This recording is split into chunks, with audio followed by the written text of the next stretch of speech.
আমাদের কলা গাছ ভেঙে পড়ছে। ওই যে ওইখান দিয়ে বাঁশ দিয়ে বাঁধাই রাখছিলাম, তারপরে ওই যে কলাটা ভেঙে পড়ছে। এই যে দেখেন, এই যে কলা, এটা হচ্ছে সবজি কলা। এটার পাশে ওই যে আছে, এটা ঠিক মতো আছে। আমাদের কাইমের বাপ এখন কাটার জন্য প্রস্তুতি নিচ্ছে। আগে পরিষ্কার করে না ভাই, আগে পরিষ্কার করেন ছোট কলায় যেন পোষ লাগে না, বুঝছেন? কলাটা কাটতে চাইছিলাম আরো 20-25 দিন পরে, কারণ কলাটা পরিপূর্ণ এখনো হয়ে পারে না, কিন্তু ভাঙ্গে পড়ে গেছে তো। পরিপূর্ণ কি হয়েছে ভাই? হ্যাঁ হইছে। হ্যাঁ হইছে, পরিপূর্ণ হয়ে গেছে। বাংলো কিভাবে কোন একটু? বাংলো আমার মনে হয় কেস ধরছে গাছ। কেসো না? হ্যাঁ কেস। আমার এখানে যে নিচে আবার কচু গাছ লাগাইছি। হ্যাঁ, কলাটা ভাঙ্গি পড়ছে। আর কাটেন দেখেন, কচু গাছের জন্য পাড়া লাগে না আমার, বুঝছেন? কাটেন। আসলে কলাগুলো খুব সুন্দরই হয়েছিল আল্লাহর রহমতে। আর হয়তো 20-25 দিন রাখলেই ঠিক মতো হতো না ভাই? হ্যাঁ 20-25 দিন 20-25 দিন রাখলে ঠিক মতো লইছে। উপরে তো করবে না, বিসমিল্লাহ। হ্যাঁ মাশাআল্লাহ। এই যে আমরা কাটলাম, আমাদের কলা আসলে পূর্ণ হয় নাই। আর 20-25 দিন থাকলে ঠিক মতো হতো।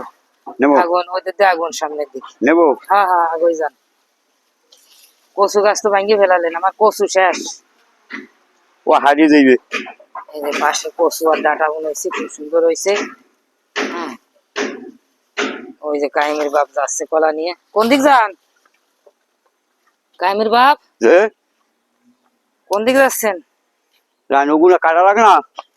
হ্যাঁ, ওই জায়গা না, ভিতরে নিয়ে যান, ভিতরে নিয়ে চলেন। দেখেন কাইনটা কত বড়, কয় ফানা পড়ছে গোনেন দি ভাই? কলা হ্যাঁ গোনেন কয় ফানা?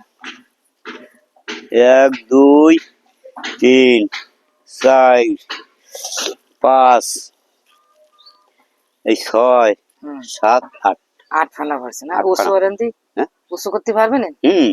উঁচু করেন ওই দেখি।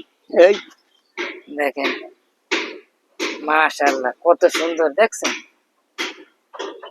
কিন্তু এইখানে ফাঁকা ছিল।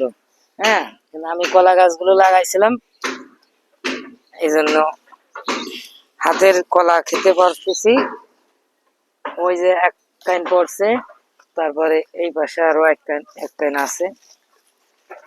এই যে আপনাদেরকে দেখাই, অনেক কলা খাইছে এখান থেকে। ঠিক আছে, এখানে যে কলা লাগাইছি আমি, এই জায়গা, এই যে আছে আমার কলা বাগানটা, অনেক কলা এখান থেকে খাইছে আলহামদুলিল্লাহ। আপনারা এরকম চাষ করবেন, খাবেন।